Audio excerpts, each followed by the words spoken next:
Iopa pene piti ahuru maunu. Te pari nei iopa ia piratata I te aroha ore no nara. Ua parau maira iopa na o maira. Te tauturu na o I te taata paruparu e te ora hoi o te rima puai ore ia o e. Te o na o I te taata I te ore e te taa maita ira hoi te parau ia o e. O vai ta o I parau maira.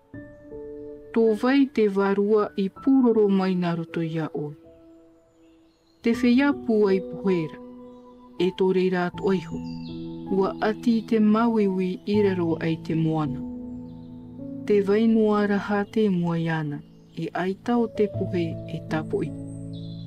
Ua whaatoro tia o iai te pai apat oi rau e ni ai te area, e ua whaautai te whenua ini ai te ore. Ua taati o iai te pape I roto I te ata meu nono. E aita tau a tai raro ai rei motu. Te whaaho ine te aroa o tōna ara te rono, te tapo e hia neia e te ata nana. Ua haapa o iai te oti anu te moana, e ia tai te orir au te maramara mai te pouri. Ua ruru te mau pou o te rai, e ua mairei te a ur a nana.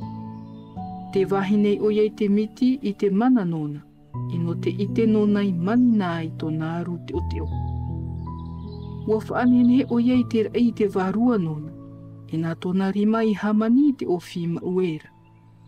Inaha, o te teipai te iau tāna e ravera, e wahi I tiha iha I rāta tātou e ite nei iana. O te harurura o tōna puai, o vai rāte I te I te reira.